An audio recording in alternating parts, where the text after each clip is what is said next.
B.Ed admission 2026-27 तर CETचे form सुरू आहे.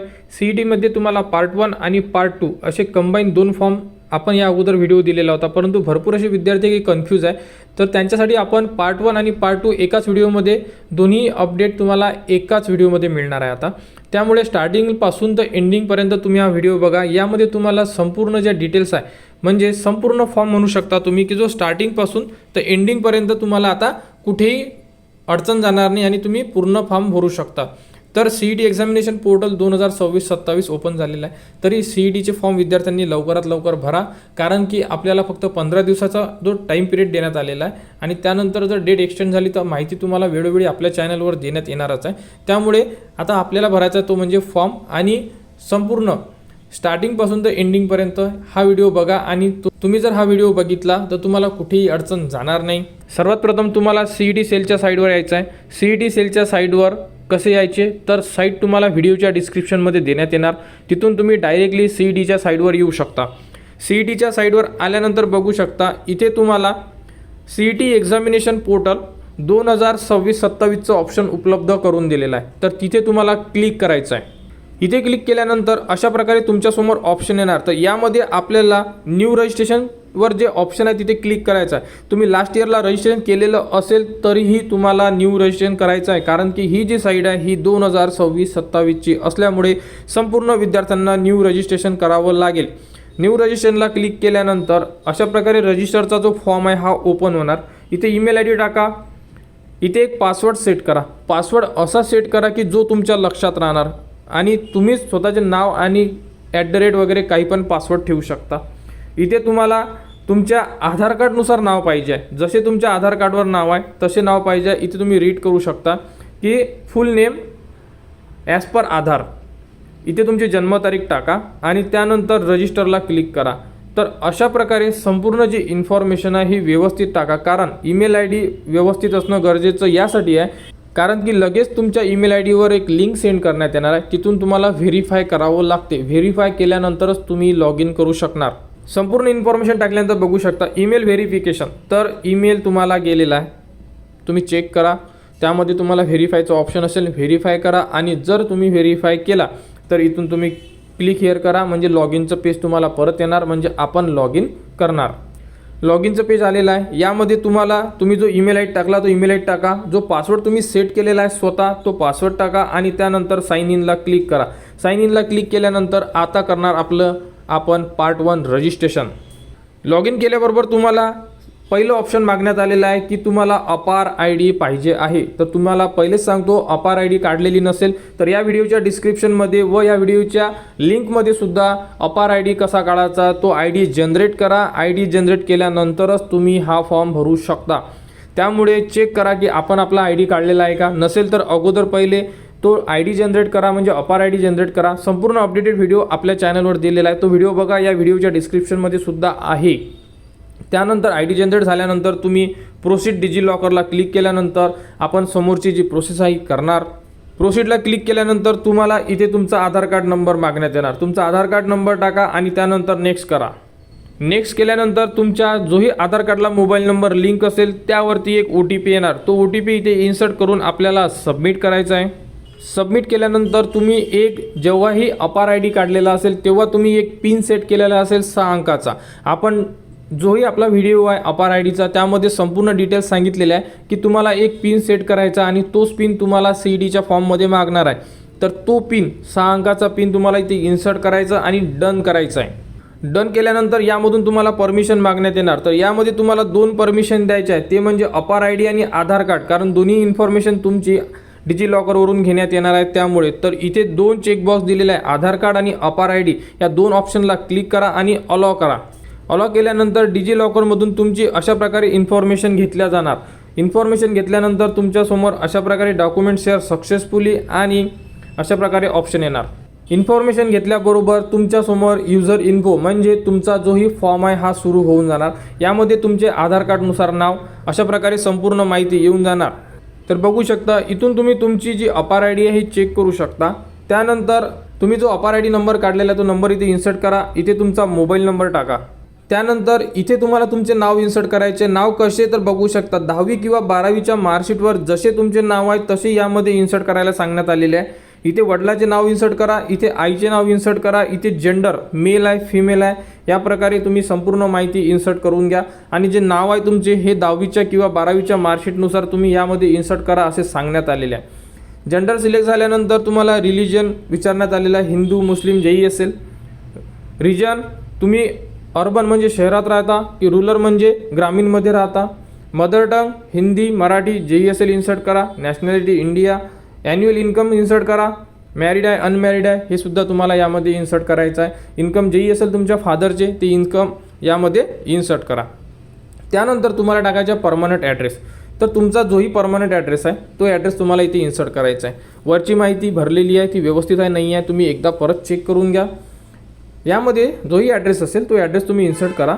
इथून स्टेट टाका, डिस्ट्रिक्ट टाका, तालुका टाका, इथे गावाचे नाव टाका, पिनकोड टाका आणि इथे एक अल्टरनेट नंबर मागण्यात आलेला आहे. तर अल्टरनेट नंबरमध्ये तुम्ही तुमच्या वडिलाचा किंवा तुमच्याकडे जर दुसरा नंबर असेल तर तो तुम्ही इथे इन्सर्ट करू शकता. अशा प्रकारे संपूर्ण जो ॲड्रेस आहे हा तुम्हाला तुमच्या आधार बेस टाकू शकता किंवा जर तुमचा कोणता वेगळा ॲड्रेस असेल तो तुम्ही टाकू शकता. आणि यानंतर परत तुम्हाला करस्पॉन्ड ॲड्रेस मागण्यात आलेला आहे. असेल तर टाका, नाही तर इथे चेकबॉक्सला क्लिक करा. हा ॲड्रेस इथे ॲटोमॅटिकली ट्रान्सफर होऊन जाणार, म्हणजे तुम्हाला परत ॲड्रेस टाकायची गरज नाही आहे. अशा प्रकारे ॲड्रेसची जी इन्फॉर्मेशन आहे ही प्रॉपररित्या फिलअप करून घ्या. त्यानंतर इन्सर्ट करायची तुम्हाला पर्सनल इन्फॉर्मेशन. यामध्ये तुम्ही डोमेसाईल ऑफ महाराष्ट्र इथे तुम्हाला यस करायचं आहे. हँडिकॅप असाल तर यस करा, अदरवाईज नो करा. 10वीची इन्फॉर्मेशन 10वी कोणत्या वर्षी पास आहे तुम्ही वर्ष क्लिक करून इथे टाकायचं आहे तुम्हाला. त्यानंतर इथे तुम्हाला पर्सेंटेज किती आहे हे विचारण्यात आलेले आहे. बोर्ड महाराष्ट्र बोर्ड आहे, CBSE बोर्ड आहे. यामध्ये तुम्हाला स्टेट विचारण्यात आलेले आहे की तुम्ही 10वी कोणत्या स्टेटमधून पास झालेले आहे तर तुमचे ते स्टेट इन्सर्ट करा. त्यानंतर इथे 12वी आणि डिप्लोमा हे कोणासाठी दिलेलं आहे बघू शकता. इथे अपिअरिंग आहे का विचारण्यात आलेलं आहे, कारण की यामध्ये जर MST CET वाले विद्यार्थी असेल जे 12वी शिकत आहे ते विद्यार्थी अपिअरिंग आहे. तर अपिअरिंग असल्यामुळे तुम्हाला तुमच्याकडे मार्क्स नसतात, त्यामुळे इथे तुम्हाला अपिअरिंग आहे हे सांगावं लागेल. जे विद्यार्थी B.Edला आहे समजा त्या विद्यार्थ्यांना ते विद्यार्थी ऑलरेडी पास आहे तर त्यांना तिथे नो करायचं आहे. नो केल्यानंतर बघू शकता जे विद्यार्थी शिकत असेल तेच विद्यार्थी फक्त यस करतील, म्हणजे त्यांना माहिती मागणार नाही. जे विद्यार्थी ऑलरेडी पास असेल डिप्लोमा किंवा मग 12वी त्यांनी नो करा. 12वीचे पासिंग इयर टाका किंवा डिप्लोमा असेल तर डिप्लोमाचे पासिंग इयर. इथून तुम्ही बोर्ड सिलेक्ट करा. मार्क्समध्ये तुम्हाला मार्क्स आहे की CGPA या प्रकारे सिलेक्ट करा. Out of marks. त्यानंतर इथून ऑप्टेन मार्क्स तुम्हाला किती मार्क्स मिळाले इथे तुमचे पर्सेंटेज. अशा प्रकारे संपूर्ण माहिती फिलअप करा. संपूर्ण माहिती फिलअप करून एकदा परत चेक करा की आपण टाकलेली संपूर्ण माहिती ओके आहे का. जर संपूर्ण माहिती ओके असेल तर इथे एक चेकबॉक्स दिलेला आहे, इथे तुम्हाला क्लिक करावं लागेल आणि सेव्ह चेंजेसला क्लिक करावं लागेल. सेव्ह चेंजेसला क्लिक केल्यानंतर तुम्ही दिलेली संपूर्ण इन्फॉर्मेशन ही सेव्ह होऊन जाणार. आणि इन्फॉर्मेशन सेव्ह झाल्यानंतर हे झाले आपले पार्ट 1 रजिस्ट्रेशन. तर part 1 registration A to Z विद्यार्थ्यांनी ज्यांनाही B.Ed करायचं असेल त्यांनी आपले पार्ट 1 रजिस्ट्रेशन करा, कारण की आपण जेव्हा पार्ट 2 रजिस्ट्रेशन करणार तेव्हा आपल्याला अडचण जाणार नाही आणि आपण इझिली आपला फॉर्म भरू शकणार. कारण की पार्ट 1 रजिस्ट्रेशनच ऑलरेडी एवढे मोठे आहे की आपल्याला पार्ट 2 रजिस्ट्रेशनसुद्धा यापेक्षा थोडे मोठेच असणार आहे. त्यामुळे जेवढ्या लवकर तुम्ही पार्ट 1 रजिस्ट्रेशन करून घ्या. कुठे अडचण असेल कमेंट्स करा, कमेंट्सवर तुम्हाला संपूर्ण माहिती दिली जाणार. आणि दरवर्षीप्रमाणे B.Edची स्टार्टिंगपासून तर एंडिंगपर्यंत A to Z अपडेट तुम्हाला आपल्या चॅनलवर देण्यात येत असते आणि यावर्षीसुद्धा देण्यात येणार. त्यामुळे आपले टेलिग्राम चॅनल आहे, फेसबुक आहे, इंस्टाग्राम संपूर्ण ठिकाणी तुम्ही कनेक्टेड राहा, जेणेकरून तुमच्याकडून कोणतीही जी अपडेट आहे ही मिस व्हायला नको. रजिस्ट्रेशन झाल्यानंतर बघू शकता आपले पार्ट 1 रजिस्ट्रेशन झालेले आहे. पार्ट 1 रजिस्ट्रेशन झाल्यानंतर आपल्याला CETचा फॉर्म इथून फिलअप करावाचा आहे. तर इथे क्लिक केल्यानंतर आपल्याला जे CETचे फॉर्म असेल ज्याला आपण पार्ट 2 म्हणणार आहे आता यामधून आपल्याला फिलअप करण्याचे आहेत. तर B.Ed CET 2026-27 पार्ट 1 कंप्लीट केल्यानंतर आपल्याला लॉग इन करून परत पार्ट 2चा फॉर्म भरायचा आहे. तर या प्रकारे आता आपण आपला फॉर्म फिलअप करणार. लॉग इन केल्यानंतर अशा प्रकारे तुम्हाला संपूर्ण ऑप्शन येतील. इथून आपण CETचा फॉर्म भरणार. इथून जे प्रोफाईल आहे हे प्रोफाईल आपण पार्ट 1 मध्ये रेडी केलेलं आहे. तर तुम्ही प्रोफाईलला जर क्लिक केलं तर तुम्ही संपूर्ण इन्फॉर्मेशन बघू शकता. जर त्यामध्ये काही एडिट करायचं असेल तर तुम्ही एडिटसुद्धा आता करू शकता. जो पार्ट एडिट होत असेल तोच पार्ट तुम्ही एडिट करू शकता. बघा अशा प्रकारे संपूर्ण माहिती आपण ॲड्रेस वगैरे 10वीची माहिती 12वीची माहिती जेही इन्फॉर्मेशन होती ती प्रॉपररित्या फिलअप केलेली आहे. यामध्ये कुठेही चूक नाही आहे, त्यामुळे आपण या पार्टला एडिट करणार नाही आहे. तर आता आपण भरणार आहे पार्ट 2, ज्याला आपण CETचा फॉर्म म्हणतो, जो मेन फॉर्म असणार आहे. तर CET रजिस्ट्रेशनला क्लिक करा.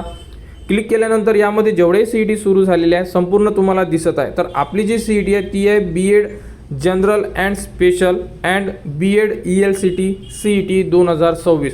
तर या CETला आपल्याला क्लिक करायचं आहे, कारण आपण B.Ed करणार आहे त्यामुळे. आणि ही CET 2 वर्षासाठी असणार आहे, म्हणजे जेही 2 वर्षाचं B.Ed आहे त्यासाठी ही CETचा फॉर्म आपण फिलअप करणार आहे. तर या CETला इथे जे रजिस्टर नावचं ऑप्शन आहे इथे क्लिक करा. क्लिक केल्यानंतर बघू शकता तुम्ही जोही मोबाईल नंबर दिलेला असेल त्या मोबाईल नंबरवर स्टार्टिंगला तुम्हाला एक OTP येणार. तो OTP तुम्हाला इथे इन्सर्ट करायचा आहे. OTP तुम्हाला आलेला असेल तो OTP तुम्हाला इथे टाकायचा आहे. त्यानंतर इथून व्हेरीफाय करून घ्यायचं आहे. व्हेरीफाय केल्यानंतर तुमचे जे अकाउंट आहे हे अशा प्रकारे क्रिएट होऊन जाणार. यामध्ये तुम्ही संपूर्ण जे बेसिक इन्फॉर्मेशन आहे ही रीड करू शकता. जसे की यामध्ये जे फीचं ऑप्शन दिलेलं आहे हे सुद्धा यामध्ये आहे. जसे की कास्टवाल्यांना 1000 रुपये चालान पेड करायचं आहे यामध्ये. अदर महाराष्ट्रामधील जेही विद्यार्थी आहे त्यांना 1300 रुपये चालान असणार आहे.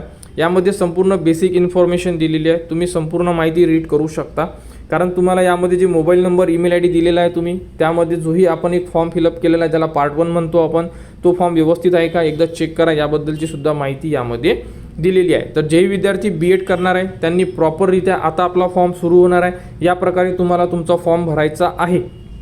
तर बघू शकता संपूर्ण माहिती जर तुम्ही रीड केलेली असेल यावरती दिलेली, रीड करून घ्या.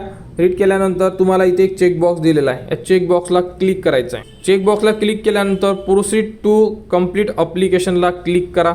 बघा ही जी इन्फॉर्मेशन आहे आपण ब्लर केलेली आहे. का बरं? कारण की ही जी इन्फॉर्मेशन आहे ही पर्सनल इन्फॉर्मेशन आहे विद्यार्थ्यांची, जी आपण पार्ट 1 मध्ये भरलेली आहे. यामध्ये तुमचे नाव, मोबाईल नंबर, त्यानंतर तुमचा इन्कम किती आहे, अनमॅरिड, या प्रकारे संपूर्ण माहिती तुम्ही बघू शकता. ही माहिती आपण ब्लर केलेली आहे कारण हे आपण दाखवू शकत नाही, त्यामुळे ही माहिती तुम्हाला सुद्धा अशाच प्रकारे येणार जर तुम्ही पार्ट 1 मध्ये संपूर्ण माहिती भरलेली असेल तर. यामध्ये संपूर्ण माहिती चेक करा. ही एडिट होणार नाही कारण ही जी माहिती आहे ही लॉक असणार आहे त्यामुळे, कारण की आपण पार्ट 1 ऑलरेडी लॉक केलेला असल्यामुळे. त्यानंतर सेव्ह अँड नेक्स्टला क्लिक केल्यानंतर तुम्हाला ॲड्रेसचं पेज येणार. हे सुद्धा आपण ब्लर केलेलं आहे, हे सुद्धा तुम्हाला दिसणार नाही कारण हा ॲड्रेस तुमचा आहे. हा सुद्धा आपण पार्ट 1 मध्ये फिल केलेला आहे, कारण पार्ट 1ची माहिती दिसत नाही म्हणजे एडिट करू शकत नाही आपण. ते आपल्याला पार्ट 1 मध्येच एडिट करता येणार आहे, जे आपण आत्ताच सांगितलेलं आहे. तर तुम्ही ॲड्रेसचं जे पेज आहे एकदा चेक करून घ्या. जर काही एडिट करायचं असेल तर तुम्हाला पार्ट 1 मध्ये जाऊनच एडिट करायचं आहे. त्यानंतर सेव्ह अँड नेक्स्ट करा. आता आपल्याला करायची आहे डोमेसाईल अँड कॅटेगरी डिटेल्सचं जे ऑप्शन आहे 3 नंबरची जी स्टेप आहे यामध्ये एडिट करता येणार तुम्हाला. यामध्ये संपूर्ण माहिती चेक करा. डिसेबिलिटी आपण पार्ट 1 मध्ये नाही म्हटलेलं आहे त्यामुळे इथे डिसेबिलिटी नो आलेला आहे. ऑर्फन म्हणजे अनाथ आहात का, अनाथचं इथे ऑप्शन आलेलं आहे. तर तुम्ही जर अनाथ असाल तर तुम्ही यस क्लिक करा, जर नसाल तर इथे नो क्लिक करू शकता तुम्ही. त्यानंतर कॅटेगरीमध्ये बघा डोमेसिल महाराष्ट्र आपण यस क्लिक केलेलं आहे पार्ट 1 मध्ये, ते एडिट होणार नाही. त्यानंतर इथून तुम्हाला कॅटेगरी, अतिशय महत्त्वाचा पार्ट आहे कॅटेगरी, कारण की कास्टनुसार संपूर्ण माहिती राहणार आहे. कास्टनुसार तुमची ॲडमिशन होणार आहे, त्यामुळे इथून तुमची जी ही कास्ट असेल SC ST OBC NT NTBC जेही असेल ती प्रॉपररित्या क्लिक करा, कारण संपूर्ण ऑप्शन यामध्ये दिलेले आहे. कास्ट ही अतिशय महत्त्वाचा पार्ट आहे, मी परत सांगतोय, कारण की कास्ट जर चुकली तर तुम्हाला नंतर खूप त्रास होऊ शकतो ॲडमिशन प्रोसेसमध्ये. व्यवस्थित इथे आपली कास्ट सिलेक्ट करा. जसे की तुमची कास्ट OBC असेल तर OBC सिलेक्ट करा. त्यानंतर इथे पोटजात, OBC म्हटल्यानंतर कुणबी आहे, माळी आहे, या प्रकारे जेही तुमची पोटजात असेल सिलेक्ट करा. ऑप्शन आहेत आणि इथे टाका. त्यानंतर तुमच्याकडे जात प्रमाणपत्र आहे का, कास्ट सर्टिफिकेट आहे का. जर तुमच्याकडे कास्ट सर्टिफिकेट आहे का, असलंच पाहिजे, कारण की कास्ट सर्टिफिकेट नसेल तर तुम्ही अप्लाय कसं करणार. ओके, तर कास्ट सर्टिफिकेट आहे का तर यस क्लिक करा. कास्ट सर्टिफिकेट नंबर टाकायला सांगितलेला आहे इथे, तो नंबर टाका कास्ट सर्टिफिकेटवरचा. कास्ट व्हॅलिडिटीबद्दल विचारलेलं आहे, कास्ट व्हॅलिडिटी आहे का. यामध्ये 3 ऑप्शन आहे, not applied, available, applied but not receive. या प्रकारे असेल तर यस करा म्हणजे अवेलेबल करा, नसेल तर नॉट अप्लाइड करा, आणि जर अप्लाय केलेलं असेल तर अप्लाइड बट नॉट रिसीवला तुम्ही क्लिक करू शकता. त्यानंतर OBC असल्यामुळे तुम्हाला नॉन क्रिमिनल लागणार आहे. नॉन क्रिमिलियर तुमचं कधीपर्यंत व्हॅलिड पाहिजे, 31 मार्च 2027 पर्यंत तुमचे नॉन क्रिमिलियर हे व्हॅलिड असलं पाहिजे. तुमच्याकडे आहे का चेक करा. यामध्ये सुद्धा तुम्हाला 3 ऑप्शन दिलेले आहे, अप्लाइड, त्यानंतर अवेलेबल आणि नॉट अप्लाइड, अशा प्रकारे 3 ऑप्शन आहे, यामधून तुम्हाला क्लिक करायचं आहे. तर अशा प्रकारे संपूर्ण माहिती जी आहे कास्टची ही तुम्हाला टाकायची. आता यामध्ये विद्यार्थ्यांचे प्रॉब्लेम असे आहे की कास्ट व्हॅलिडिटी नसेल तर CETच्या फॉर्ममध्ये जरी आपण कास्ट व्हॅलिडिटी दिली नाही तरीही चालेल, परंतु ॲडमिशनपर्यंत तुम्हाला कास्ट व्हॅलिडिटी द्यायचं काम पडणार आहे आणि हे इम्पॉर्टंट असणार आहे. जे विद्यार्थी व्हॅलिडिटी देणार नाही, म्हणजे कास्ट व्हॅलिडिटी सर्टिफिकेट देणार नाही, ते विद्यार्थी ओपन कास्टमध्ये कन्वर्ट केल्या जाणार. त्यामुळे कास्ट व्हॅलिडिटी अतिशय महत्त्वाचा पार्ट आहे, जेही विद्यार्थी कास्टमध्ये आहेत त्यांच्यासाठी. त्यानंतर इथे तुम्हाला तुमचा कास्ट सर्टिफिकेट नंबर टाकायचा आहे. त्यानंतर कास्ट व्हॅलिडिटी असेल तर कास्ट व्हॅलिडिटीचा नंबरसुद्धा इथे इन्सर्ट करायचा आहे. आता तुम्हाला कास्ट व्हॅलिडिटी आणि कास्ट सर्टिफिकेटचा नंबर कुठे शोधायचा त्याबद्दलचा सुद्धा एक व्हिडिओ या व्हिडिओच्या डिस्क्रिप्शनमध्ये दिलेला आहे की डॉक्युमेंट्स नंबर कसे शोधायचे. तो 2 मिनिटं व्हिडिओ बघून घ्या. त्याप्रकारे तुम्ही तुमचा डॉक्युमेंट्स नंबर टाका, जेणेकरून तुमच्याकडून कोणतीही चूक व्हायला नको. त्यानंतर संपूर्ण माहिती एकदा चेक करा. जर ओके असेल तर तुम्ही सर्वात खाली सेव्ह अँड नेक्स्टचं जे प्रोसीडचं ऑप्शन आहे तिथे तुम्ही क्लिक करू शकता. त्यानंतर तुम्हाला क्वालिफिकेशन डिटेल्स यामध्ये तुमचं एज्युकेशन टाकायचं. यामध्ये बघू शकता 10वी आणि 12वीची इन्फॉर्मेशन तुम्हाला डायरेक्टली आलेली असेल, कारण की आपण ही पार्ट 1मध्ये भरलेली आहे. त्यामुळे ती इन्फॉर्मेशन तुम्ही चेक करू शकता. काही मिस्टेक असेल तर पार्ट 1मध्ये एडिट होणार, डायरेक्टली या फॉर्ममध्ये एडिट होणार नाही. त्यानंतर तुम्हाला ग्रॅज्युएशन अतिशय महत्त्वाचा पार्ट आहे. तुमची पदवी कोणत्या ह्याच्यामध्ये आहे आणि इथे जर क्लिक केलं तुम्ही तर 2 ऑप्शन येणार, ग्रॅज्युएशन आणि पोस्ट ग्रॅज्युएशन. कोणते विद्यार्थी PG केलेली असेल, कोणत्या विद्यार्थ्यांनी ग्रॅज्युएशन केलेलं आहे. तुम्ही जेही लास्ट एज्युकेशन केलेलं असेल त्यामध्ये सिलेक्ट करा. आम्ही ग्रॅज्युएशन केलेलं आहे त्यामुळे ग्रॅज्युएशनला क्लिक केलेलं आहे. त्यानंतर पदवीची स्थिती इम्पॉर्टंट आहे. अपिअरिंग जे विद्यार्थी फायनल इयरला असेल, रिझल्ट लागला नसेल किंवा शिकत असेल ते विद्यार्थी अपिअरिंगमध्ये फॉर्म भरतील. जे विद्यार्थ्यांचे ऑलरेडी कंप्लीट आहे, त्यांच्याजवळ मार्कशीट उपलब्ध आहे, ते विद्यार्थी पासमध्ये टाकतील. बघा, अपिअरिंगमध्ये जर तुम्ही चूज केलं तर तुम्हाला एकही मार्क किंवा कोणतीही इन्फॉर्मेशन मागणार नाही, कारण तो शिकत असल्यामुळे, फायनल इयरला असल्यामुळे विद्यार्थी. आणि तेच जर तुम्ही पास केलं तर तुम्हाला बघा उत्तीर्ण वर्ष, डिग्रीचे नाव, पदवी गुण प्रकार म्हणजे पर्सेंटेज आहे की CGPA आहे. त्यानंतर प्राप्त गुण तुमचे CGPA असेल तर टक्केवारी किती मार्क्स आहे, तुमचा वर्ग फर्स्ट क्लास आहे, सेकंड क्लास आहे, युनिव्हर्सिटी महाविद्यालयाचे नाव आणि त्यानंतर बघा नेम ऑफ युनिव्हर्सिटी, त्यानंतर पासिंग डेट किंवा पासिंग महिना याबद्दल तुम्हाला माहिती मागण्यात येणार. ती तुमच्या जीही मार्कशीट आहे तुमची डिग्रीची त्यावरती उपलब्ध आहे. त्यावरून बघून तुम्ही तुमचे मार्क्स, युनिव्हर्सिटी, कॉलेजचे नाव, संपूर्ण माहिती यामध्ये फिलअप करू शकता. अशा प्रकारे संपूर्ण माहिती फिलअप करा. जे विद्यार्थी पास असेल, जे विद्यार्थी अपिअरिंग असेल त्यांना काही मागण्यात येणार नाही. ठीक आहे. त्यानंतर इथे एक इम्पॉर्टंट पार्ट दिलेला आहे, बघू शकता. तर यामध्ये तुम्हाला इंग्लिश मीडियम B.Ed म्हणजे इंग्लिशमध्ये B.Ed करायचं आहे का, म्हणजे B.Ed ELCT करायचं आहे का. ज्यांना करायचं आहे त्यांनी यस क्लिक करा. ज्यांना करायचं नसेल त्यांनी इथे नो क्लिक करा. कारण की भरपूर विद्यार्थी मराठीमध्येच करायचं असेल, इंग्लिशमध्ये करायचं नसेल तर इथे येस नोचं ऑप्शन आहे. करायचं असेल तर यस करा, करायचं नसेल तर नो करा. आपण विशेष शिक्षण महाविद्यालयासाठी अर्ज करू इच्छिता का, म्हणजे स्पेशल एज्युकेशन. ज्यांना करायचं असेल ते यस करतील, ज्यांना करायचं नसेल ते नो करतील. इथे यस नोची माहिती मराठीमध्ये दिलेली आहे. एकदा व्यवस्थितरित्या रीड करा. त्याप्रकारे तुम्हाला करायचं असेल तर यस क्लिक करा, करायचं नसेल तर नो क्लिक करा. कारण की हा आपला पर्सनल यामध्ये तुम्हाला ॲन्सर द्यावं लागेल, कारण की भरपूर असे विद्यार्थी कोणाला करायचं असते, कोणाला करायचं नसते. त्यामुळे एकदा रीड करा आणि या प्रकारे तुम्ही यस नोमध्ये ॲन्सर द्या. अशा प्रकारे एज्युकेशन 10वी 12वी आणि तुमचं ग्रॅज्युएशन आणि PG जर केली असेल तर तुम्हाला PGची इन्फॉर्मेशनसुद्धा द्यावी लागेल. सर्वात खाली एक चेकबॉक्स दिलेला आहे, त्या चेकबॉक्सला क्लिक करा आणि सेव्ह अँड प्रोसीडला क्लिक करा. त्यानंतर तुम्हाला एक्झाम सेंटर सिलेक्शनचा ऑप्शन येणार. यामध्ये बघू शकता इथून तुम्हाला एक माध्यम सिलेक्ट करायचं आहे, म्हणजे पेपर लँग्वेज म्हणू शकतो आपण, की तुम्हाला इंग्लिशमध्ये पाहिजे आहे की मराठीमध्ये पाहिजे आहे. एकदा चेक करा व्यवस्थित, कारण की पेपर लँग्वेज तुम्ही जे इथे सिलेक्ट करणार त्याच लँग्वेजमध्ये तुम्हाला CETचा पेपर येणार. तुम्हाला मराठी पाहिजे मराठी घ्या, इंग्लिशमध्ये पाहिजे इंग्लिशमध्ये घ्या. अशा प्रकारे सिलेक्ट करा. महाराष्ट्रामधले 4 सेंटर द्यायचे आहे तुम्हाला. 4 सेंटर देणं हे कंपल्सरी आहे. तुमच्या आजूबाजूला जेही जवळ सेंटर आहे तुम्ही त्या प्रकारे यामध्ये सेंटर देऊ शकता. तुम्हाला जेही जवळ असेल यामधून 4 जिल्ह्यांचा तुम्हाला समावेश करायचा आहे आणि 4 सेंटर तुमच्या लिस्टमध्ये तुम्हाला ॲड करायचे आहे. अशा प्रकारे ॲड करून घ्या. त्यानंतर बघू शकता संपूर्ण इन्फॉर्मेशन प्रॉपर आहे का चेक करा. जर संपूर्ण इन्फॉर्मेशन ओके असेल तर सेव्ह अँड प्रोसीडला क्लिक करू शकता. सेंटर आणि लँग्वेज हे अतिशय महत्त्वाचं असणार आहे आणि पेपर लँग्वेज ही व्यवस्थितरित्या तुम्ही फिलअप करायची आहे. कारण की जर चुकली तर तुम्हाला इंग्लिशमध्ये पेपर येणार आणि जर तुम्ही मराठी घेताय तर मराठीमध्ये येणार. यामध्ये एकदा संपूर्ण माहिती चेक करा आणि त्यानंतर सेव्ह अँड प्रोसीडला क्लिक करा. सेव्ह अँड प्रोसीडला क्लिक केल्यानंतर आपल्याला काही डॉक्युमेंट्स आहे जे अपलोड करायचे आहे. तर इथे अपलोड नावला जर तुम्ही क्लिक केलं तर ते डॉक्युमेंट्स आपल्याला अपलोड करण्यासाठी सांगणार आहे. यामध्ये तुम्हाला 3 डॉक्युमेंट्स सांगितलेले आहे. फोटो, सिग्नेचर आणि एक आयडेंटिटी प्रूफ म्हणजे आधार कार्ड, पॅन कार्ड टाकू शकता. फोटो जो आहे तुमचा हा लाईव्ह असणार आहे, तुम्हाला अपलोड करायचं ऑप्शन नाही आहे. त्यामुळे फोटो हा तुम्ही जोही फॉर्म तुमचा लॅपटॉपवरून भरत असाल, कॉम्प्युटरवरून भरत असाल तर त्याला कॅमेरा असणं गरजेचं आहे, कारण की फोटो तुमचा लाईव्ह असणार आहे. सिग्नेचर तुम्ही पेपरवरती स्कॅन करून अपलोड करू शकता. त्यानंतर आधार कार्ड PDF JPG मध्ये 2 MB आत तुम्ही अपलोड करू शकता. अशाबद्दल यामध्ये माहिती दिलेली आहे. सिग्नेचर जेव्हा तुम्ही इथे चेक करणार तर पूर्ण सिग्नेचर आली पाहिजे तुमची, कारण की भरपूर विद्यार्थी आता फॉर्म भरणार, त्यांची सिग्नेचर ही पूर्ण ज्या बॉक्समध्ये जर आली नाही तर तुम्हाला अडचण जाऊ शकते. सिग्नेचर पूर्ण दिसायला पाहिजे तुम्हाला. आणि ऑनलाईन फोटो काढायचा आहे तुम्हाला कॅमेरामध्ये, तर बघा अशा प्रकारे कॅमेरा ओपन होईल. यामध्ये कॅप्चरचे ऑप्शन दिलेलं आहे, तर फोटो अपलोड करायचा आहे. या प्रकारे तुम्हाला तुमचा फोटो व्यवस्थितरित्या घ्यायचा आहे आणि तो सुद्धा कॅमेऱ्यामधून घ्यायचा आहे. एकदा फोटो घेतला तुम्हाला सेव्हचं ऑप्शन येणार. त्यामध्ये फेस जोपर्यंत डिटेक्ट होणार नाही तोपर्यंत तुमचा फोटो कॅप्चर होणार नाही. त्यामुळे चेक करत राहा. जेव्हा फेस डिटेक्ट होईल कॅमेरामध्ये फोटो घेतला जाईल. अशा प्रकारे आल्यानंतर तुम्ही इथे क्रॉपचं ऑप्शन आहे, खाली क्रॉपला क्लिक करा आणि क्रॉप अँड अप्लायला जर क्लिक केलं तर तुमचा फोटो हा सेव्ह होऊन जाणार. फोटो सेव्ह झाल्यानंतर तुम्हाला टाकायचा इथे तुमचे इमेज म्हणजे सिग्नेचरची इमेज अपलोड करायची आहे आणि आधार कार्ड अपलोड करू शकता. ते सुद्धा PDF किंवा JPGचं ऑप्शन दिलेलं आहे. अशा प्रकारे सिग्नेचर आणि त्या प्रकारे तुमचं जेही आधार कार्ड आहे अपलोड करून घ्या. अपलोड केल्यानंतर सेव्ह अँड प्रोसीड केल्यानंतर तुम्ही तिन्ही डॉक्युमेंट्स अपलोड केलेले आहे. फोटो लाईव्ह काढलेला आहे, सिग्नेचर अपलोड केलेली आहे. सिग्नेचर पाहताना तुम्हाला संपूर्ण सिग्नेचर दिसलेली असेल, कुठेही कट झालेली सिग्नेचर नको.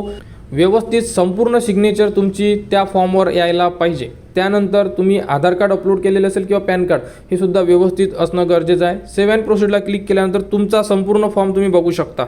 संपूर्ण फॉर्म व्यवस्थितरित्या चेक करा. 1, 2, 3 वेळा चेक करा. कुठे काही मिस्टेक असेल तर आता तुम्ही बॅक जाऊन एडिट करू शकता, नंतर तुम्ही एडिट करू शकणार नाही आहे. त्यामुळे अशा प्रकारे संपूर्ण फॉर्म चेक करा आणि जर तुमचा फॉर्म ओके असेल तर तुम्ही कंटिन्यूचं जे ऑप्शन आहे इथे तुम्ही क्लिक करा. आता करायचं आपल्याला ते म्हणजे पेमेंट. कास्टमध्ये असल्यामुळे तुम्हाला 1000 रुपयाचं चालान पेड करायचं आहे.